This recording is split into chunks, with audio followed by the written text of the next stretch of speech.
Stock ಮಾರ್ಕೆಟ್ದಾಗ ಹೂಡಿಕೆ ಮಾಡೋ ಸಮಯ ಸರಿಯಾಗಿತ್ತಂದ್ರ ನಿಮಗ ಭಾಳ ಒಳ್ಳೆ ರಿಟರ್ನ್ ಸಿಗ್ತೈತಿ. ಮತ್ತ ನೀವು ಹೂಡಿಕೆ ಮಾಡೋ ಏನ್ ಸಮಯ ಇರ್ತೈತಿ ಅದು ಸರಿಯಾಗಿಲ್ಲಾಗಿತ್ತಂತಂದ್ರ ಒಳ್ಳೆ ಸ್ಟಾಕ್ಗಳನ್ನ ಹೂಡಿಕೆ ಮಾಡಿನೂ ನಿಮ್ಮ ರಿಟರ್ನ್ ಭಾಳ ಕಡಿಮೆ ಇರ್ತೈತೆ ಅಂತ ನಾವು ಅನ್ಬೋದ. ಇವತ್ತು ಒಂದು ಭಾಳ ಇಂಪಾರ್ಟೆಂಟ್ ಡೇಟಾ ತೊಗೊಂಬಂದೇನಿ. ಈ ಡೇಟಾನ ನೀವು ಏನ್ರ ತಿಳ್ಕೊಂಡ್ರಿ ಅಂತಂದ್ರ ನಿಮಗೆ ಗುರ್ತಾಗ್ತೈತಿ ಯಾಕೆ ಮಾರುಕಟ್ಟೆನಾಗ ಒಳ್ಳೆ ಸಮಯ ಅಥವಾ ಏನು ಬೆಸ್ಟ್ ಟೈಮ್ ಅಂತೀವಿ ಅದು ಎಷ್ಟು ಇಂಪಾರ್ಟೆಂಟ್. ಯಾಕೆ ಮಾರ್ಕೆಟ್ ವರ್ಷ ಎಲ್ಲ ಇರೋಲ್ದ ಯಾಕೆ ಸ್ವಲ್ಪ ಕೆಲವೊಂದು ದಿನಗಳ್ನಾಗನ ಇರ್ತೈತಿ ಅಥವಾ ಆ ದಿನದನ್ನ ಇರಿದ್ರಿಂದ ನಮ್ಮ ಪೋರ್ಟ್ಫೋಲಿಯೋ ಮ್ಯಾಗ ಯಾವ ಥರ ಪೆಟ್ ಬಿದ್ದಿತ್ತಂತ ಈ ಡೇಟಾ ತೊಗೊಂಬಂದೇನಿ. ಈ ಡೇಟಾ ಬಗ್ಗೆ ಡಿಟೇಲ್ದಾಗ ಸರಳವಾಗಿ ಇವತ್ತಿನ ವಿಡಿಯೋನಾಗ ತಿಳ್ಕೊಳ್ಳೋಣ. ಭಾಳ ಇಂಪಾರ್ಟೆಂಟ್ ಡೇಟಾ ಐತಿ. ಮತ್ತು ವಿಡಿಯೋನ ಲೈಕ್ ಮಾಡಿರ್ಕಲ ಇದ್ರೆ ಲೈಕ್ನು ಮಾಡ್ರಿ. ನೋಡ್ಬೋದು ನೀವು ಸ್ಕ್ರೀನ್ ಮ್ಯಾಗ ಡೇಟಾ ಕಾಣ್ತಿರ್ಬೋದು ನಿಮಗ. ಈ ಡೇಟಾನಾಗ ಏಪ್ರಿಲ್ 2005ರಿಂದ ಮೇ 2026ನಾಗ ಮಾರುಕಟ್ಟೆನ ಏನೇನಾಗೈತೆ ಅಂತ ತಿಳಿಸಿದಾರ.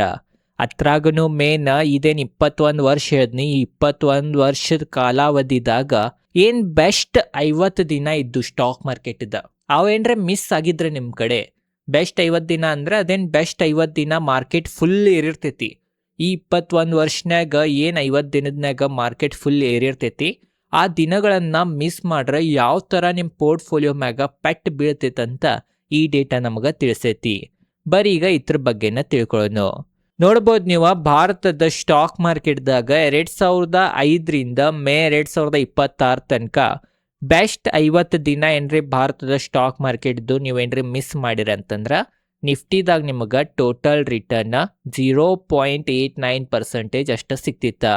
ನಿಮ್ಮ 10,000 ರೂಪಾಯಿ ಏನ್ರಿ ನಿಫ್ಟಿನಾಗ ನೀವು ಅವಾಗ ಹೂಡಿಕೆ ಮಾಡಿರಂತಂದ್ರ ಈಗ ಬರೇ 13,127 ಮಾತ್ರ ಇರ್ತಿತ್ತ.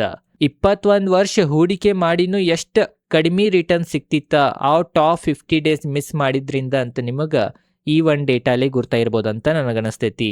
ಅದ ನೀವು ಟಾಪ್ 30 ಡೇಸ್ ಅಥವಾ ಬೆಸ್ಟ್ 30 ಡೇಸ್ ಏನ್ರಿ ನೀವು ಮಿಸ್ ಮಾಡಿದ್ರಿ ಅಂತಂದ್ರೆ ನಿಮ್ಮದು ರಿಟರ್ನ್ 4.59% ಆಗ್ತಿತ್ತು ನಿಫ್ಟಿದಾಗ. ನಿಮ್ಮ 10,000 27,994 ಆಗ್ತಿತ್ರಿ. ಅಂದ್ರೂ ನಿಮ್ಗೆ ಭಾಳ ಕಡಿಮೆ ರಿಟರ್ನ್ ಸಿಕ್ಕೈತಿ. ಯಾಕಂದ್ರೆ ನೀವು ಬೆಸ್ಟ್ 30 ದಿನ ಮಿಸ್ ಮಾಡ್ಕೊಂಡಿದ್ದ ಕಾರಣ. ಅದೇ ಥರ ನೀವು ಬೆಸ್ಟ್ 10 ದಿನ ಬೆಸ್ಟ್ 10 ಡೇಸ್ ಏನ್ರಿ ಭಾರತದ ಸ್ಟಾಕ್ ಮಾರ್ಕೆಟ್ದು ಮಿಸ್ ಮಾಡ್ಕೊಂಡಿರಿ ಅಂತಂದ್ರೆ ನಿಮ್ಮದ ಟೋಟಲ್ ರಿಟರ್ನ್ 9.67% ಇರ್ತಿತ್ತ. ನಿಮ್ಮ 10,000 ರೂಪಾಯಿ 75,908 ರೂಪಾಯಿ ಆಗೈತಿ. ಮತ್ತು ನೀವು ಬೆಸ್ಟ್ 5 ಡೇಸ್ ಏನ್ರೆ ಮಿಸ್ ಮಾಡ್ಕೊಂಡಿರಿ ಅಂತಂದ್ರೆ ನಿಮ್ಮ ಟೋಟಲ್ ರಿಟರ್ನ್ 11.24% ಸಿಕ್ತಿತ್ತ.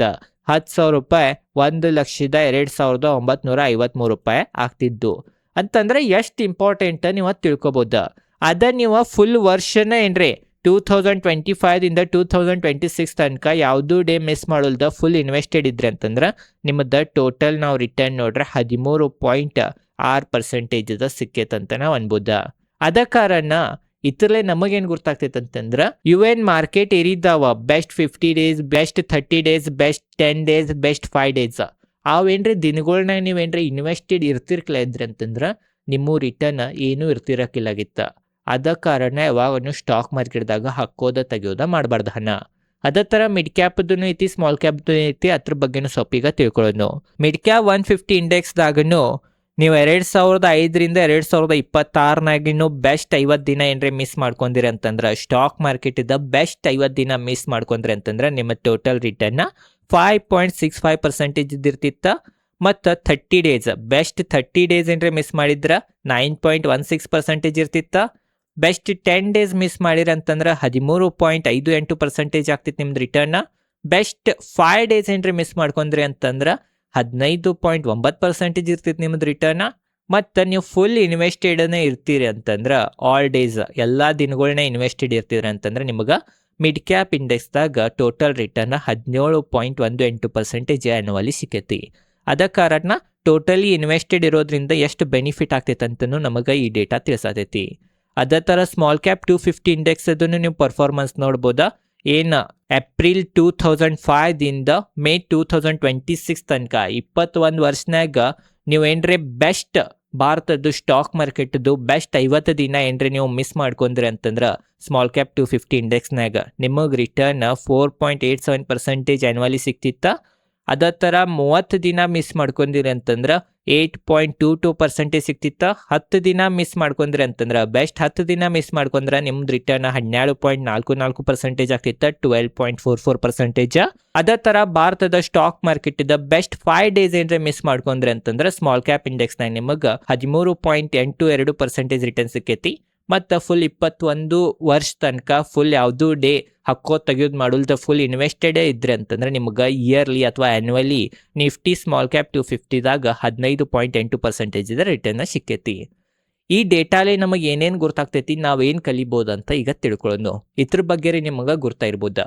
ಇದರಿ ಸ್ಟಾಕ್ ಮಾರ್ಕೆಟದ ಮ್ಯಾಜಿಕ್ ಮತ್ತು ಇಂಥವು ಬೆಸ್ಟ್ ಡೇಟಾ ತೆಗಿತಿರ್ತಾರೆ ಮ್ಯೂಚುವಲ್ ಫಂಡ್ ಹೌಸ್ಗಳು. ಅದ ಕಾರಣ ಇದು ಒಂದು ಒಳ್ಳೇದು ಅನಿಸ್ತೈತೆ ನಮಗೆ, ಯಾಕಂದ್ರೆ ಇದರಿಂದ ರಿಟೇಲ್ ಇನ್ವೆಸ್ಟರ್ ಭಾಳ ಕಲಿಬೋದ. ನೋಡ್ರಿ, ಮೇನ್ ಏನಂತಂದ್ರೆ ಭಾರತದ ಸ್ಟಾಕ್ ಮಾರ್ಕೆಟ್ ಅಥವಾ ಯಾವ ದೇಶದ ಸ್ಟಾಕ್ ಮಾರ್ಕೆಟ್ 365 ದಿನ ಓಪನ್ ಐತಂದ್ರೆ 365 ದಿನಾನು ಓಪನ್ ಇರಂಗಿಲ್ಲ. ಸಂಡೇ ಅದು ತೆಗೆದ್ರೆ 200 ಡೇಸ್ ಅದು ಓಪನ್ ಇರ್ತೈತಂತ ತಿಳ್ಕೊರಿ.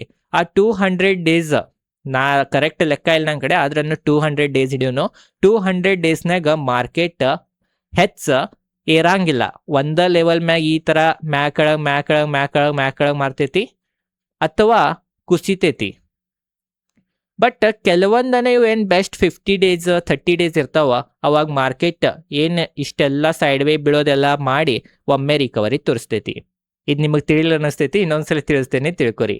200 ದಿನದ್ನಾಗ ಮಾರ್ಕೆಟ್ 150 ಡೇಸ್ ಏರಿಳಿತ ತೋರಿಸ್ತೈತಿ, ಸೈಡ್ ವೇ ಇರ್ತೈತಿ, ಕುಸಿತೈತಿ, ಏನು ಹೆಚ್ಚು ಮೊಮೆಂಟಮ್ ತೋರ್ಸಂಗಿಲ್ಲ.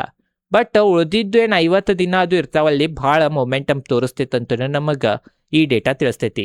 50 ದಿನ ಅಂದ್ರೆ ಕಂಟಿನ್ಯೂ ಲಾಸ್ಟ್ದು 50 ದಿನ ಇರಂಗಿಲ್ಲ. ಫಸ್ಟ್ 1ನೇ ದಿನ ಸ್ವಲ್ಪ ಇರ್ತೈತಿ, ಹಂಗೆ ನಡಕ್ ಇರ್ತೈತ್ರಿ. ಅವೆಲ್ಲ ಹಿಡಿದ್ರೆ ನಾವು ಬೆಸ್ಟ್ 50 ಡೇಸ್ ಹಿಡಿಯತ್ತೇವಿ. ಕಂಟಿನ್ಯೂ ಬೆಸ್ಟ್ 50 ಡೇಸ್ ಇಲ್ಲ, ಯಾವ್ಯಾವ ಬೆಸ್ಟ್ ಡೇಸ್ ಇದಾವೆ ಅದನ್ನು ಕ್ಯಾಲ್ಕುಲೇಟ್ ಮಾಡಿದ್ದು ಹಿಡಿಯತ್ತೇವಿ. ಮೇನ್ ಅದ ಕಾರಣ market majority time side way ಇರ್ತೈತಿ ಅಥವಾ ಕುಸಿತೈತಿ, ಏರಿದ್ರೆ ಕಡಿಮೆ ಟೈಮ್ ಇರ್ತೈತಿ. ಬಟ್ ಅದು ಏರಿತಂದ್ರೆ ಇಷ್ಟು ದಿನ ಏನು ಸೈಡ್ ವೇ ಅದು ತೆಗ್ದಿರ್ತೈತಿ ಅದೆಲ್ಲ ಬಡ್ಡಿ ಸಕಟ್ ತೆಗಿತೈತೆ ಅಂತ ನಮಗೆ ಗೊತ್ತಾಗ್ತೈತಿ.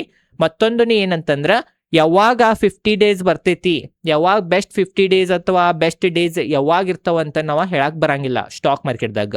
ಆ ಬೆಸ್ಟ್ ಡೇಸ್ ನಾಳೆನೂ ಬರ್ಬೋದ, 1 ವರ್ಷ ಬಿಟ್ಟು ಬರ್ಬೋದ, 2 ವರ್ಷ ಬಿಟ್ಟು ಬರ್ಬೋದ, ಯಾವಾಗ ಬರ್ತೈತೆ ಅಂತ ಹೇಳಕ್ ಬರಂಗಿಲ್ಲ. ಅದ ಕಾರಣ ನಾವು ಯಾವಾಗನು ಫುಲ್ ಇನ್ವೆಸ್ಟೆಡ್ ಇರ್ಬೇಕಂತ ನಮಗೆ ಇಲ್ಲಿ ಲಾಸ್ಟ್ ಕಾಲಮ್ನಾಗ ತಿಳಿಸಿದಾರ. ಫುಲ್ ಇನ್ವೆಸ್ಟೆಡ್ ಎಲ್ಲಾ ದಿನದ್ನಾಗ ಇದ್ರ ನಮಗೆ ಎಷ್ಟು ಪರ್ಸೆಂಟೇಜ್ ರಿಟರ್ನ್ ಸಿಕ್ಕೈತಂತ. ಈ ನಿಫ್ಟಿನಾಗ ನಾವು 15% 14% ಅಂತೇವಿ, ನೋಡ್ಬೋದು ನೀವು. ಫುಲ್ ಇನ್ವೆಸ್ಟೆಡ್ ಇದ್ದವ್ರಿಗೆ ಅಷ್ಟು ಸಿಕ್ಕೈತಿ. ಹಕ್ಕೋದ್ ತೆಗಿಯೋದು ಮಾಡಿ ಇವೆಲ್ಲ ಬೆಸ್ಟ್ ಡೇಸ್ಗಳು ಮಿಸ್ ಮಾಡ್ಕೊಂಡ್ರ ಅಂತಂದ್ರೆ ಅವ್ರಿಗೆ ರಿಟರ್ನ್ ನೋಡ್ಬೋದು ನೀವು ಇಲ್ಲಿ. ಬೆಸ್ಟ್ 50 ಡೇಸ್ ಬೆಸ್ಟ್ 30 ಡೇಸ್ ಏನ್ರಿ ಮಿಸ್ ಮಾಡ್ಕೊಂಡಿರಂತಂದ್ರೆ ಅವ್ರು ಹಕ್ಕೋದ್ ತೆಗಿಯೋದು ಮಾಡಿ ಅದರಿಂದ ಅವ್ರ ಪೋರ್ಟ್ಫೋಲಿಯೋನಾಗ ಬ್ಯಾಂಕ್ದ FD ಕಡಿಮೆ ಬಡ್ಡಿ ಸಿಕ್ಕೈತಿ. ಅದ ಕಾರಣ ಈ ಥರ ಮಾಡಬಾರ್ದ. ಮಾರುಕಟ್ಟೆನಾಗ ಲಾಂಗ್ ಟರ್ಮ್ ಹೂಡಿಕೆ ಮಾಡ್ಬೇಕಾ. ಲಾಂಗ್ ಟರ್ಮ್ ಹೂಡಿಕೆ ಮಾಡ್ಬೇಕಂತಂದ್ರೆ ಹಕ್ಕೋದ್ ತೆಗಿಯೋದು ಮಾಡಬಾರ್ದ, ಇನ್ವೆಸ್ಟೆಡ್ ಇರ್ಬೇಕಾ. ಮತ್ತು SIPಲೆ ಹೂಡಿಕೆ ಮಾಡ್ಬೇಕಾ. SIPಲೆ ಹೂಡಿಕೆ ಮಾಡಿದ್ರಂತಂದ್ರೆ ಭಾಳ ಒಳ್ಳೇದ. ಮತ್ತು ಮ್ಯೂಚುವಲ್ ಫಂಡ್ ಥ್ರೂ ಹೂಡಿಕೆ ಮಾಡೋದನ್ನು ಭಾಳ ಒಳ್ಳೇದಂತ ನನಗನ್ನಿಸ್ತೈತಿ. ಹೆಚ್ಚು ತಲೆ ಹಚ್ಚೋ ಅವಶ್ಯಕತೆ ಇಲ್ಲ. ಏನು ಅವ್ರ ಫಂಡ್ ಮ್ಯಾನೇಜರ್ ಇರ್ತಾರ ಅವ್ರ ಸರಿಯಾಗಿ ಕೆಲಸ ಮಾಡ್ತಿರ್ತಾರ, ಅದರಿಂದ ನಮಗೆ ಭಾಳ ಬೆನಿಫಿಟ್ ಆಗ್ತೈತಿ. ಮತ್ತು SIPಲೆ ಮತ್ತೊಂದನೇ ಏನು ಬೆನಿಫಿಟ್ ಸಿಗ್ತೈತೆ ಅಂತಂದ್ರೆ ರುಪಿ ಕಾಸ್ಟ್ ಎವರೇಜಿಂಗ್ನು ಭಾಳ ಒಳ್ಳೇದಾಗ್ತೈತಿ. ಅದರಿಂದ ಲಾಂಗ್ ಟರ್ಮ್ನಾಗ ಭಾಳ ಒಳ್ಳೆ ಬೆನಿಫಿಟ್ ಸಿಗ್ತೈತಿ. ಮತ್ತು ಡಿಸಿಪ್ಲಿನ್ಲೆ ಕನ್ಸಿಸ್ಟೆನ್ಸಿಲೆ ನೀವು ಕ್ವಾಂಟಿಟಿಗಳನ್ನು ಬಾಯ್ ಮಾಡೋದ್ರಿಂದನೂ ಅದು ನಿಮಗೆ ಲಾಂಗ್ ಟರ್ಮ್ನಾಗ ಭಾಳ ಬೆನಿಫಿಟ್ ಸಿಗ್ತೈತಿ. ಅದ ಕಾರಣ ದೊಡ್ಡ ಹೂಡಿಕೆದಾರರನ್ನು ಮ್ಯೂಚುವಲ್ ಫಂಡ್ನ SIP ಮಾಡೋದು ಒಳ್ಳೇದನ್ನ ಅಂತ ತಿಳಿಸಿದಾರ. ಇದ್ರ ಬಗ್ಗೆನೂ ನಿಮಗೆ ಗೊತ್ತಾ ಇರ್ಬೋದು ಅಂತ ನನಗನ್ಸ್ತೈತಿ. ಅದ ಕಾರಣ ಸ್ಟಾಕ್ ಮಾರ್ಕೆಟ್ದಾಗ ಯಾವಾಗನೂ ಒಳ್ಳೆ ಸಮಯ ಭಾಳ ಇಂಪಾರ್ಟೆಂಟ್. ಆ ಒಳ್ಳೆ ಸಮಯ ಭಾಳ ಕಡಿಮೆ ಟೈಮ್ ಬರ್ತಾವ, ಬಟ್ ಯಾವಾಗ ಬರ್ತಾವ ಅಂತ ಹೇಳಕ್ ಬರಂಗಿಲ್ಲ ಅಂತಾನೆ ನಮಗೆ ಈ ಚಾರ್ಟ್ ತಿಳಿಸಿತ. ಈ ವಿಡಿಯೋ ಚಲೋ ಅನ್ಸಿಡೋಗಿ ಲೈಕ್ ಮಾಡ್ರಿ. ಇದೇ ಥರ ಸ್ಟಾಕ್ ಮಾರ್ಕೆಟ್ ರಿಲೇಟೆಡ್ ಕನ್ನಡದಾಗ ವಿಡಿಯೋ ಮಾಡ್ತಿರ್ತೇನೆ, ಅದ ಕಾರಣ ಚಾನಲ್ ಸಬ್ಸ್ಕ್ರೈಬ್ ಮಾಡ್ರಿ. ಮತ್ತು ನನ್ನ ಹಿಂದಿನ ವಿಡಿಯೋಗಳನ್ನು ಹೋಗಿ ನೋಡ್ಬೋದ. ಮತ್ತು ಕಮೆಂಟ್ನಾಗ ಥ್ಯಾಂಕ್ ಯು ಅಂತ ಕಮೆಂಟ್ ಮಾಡ್ರಿ. ಇದೈತಿ ಇವತ್ತಿನ ಈ ವಿಡಿಯೋ. ಧನ್ಯವಾದಗಳು.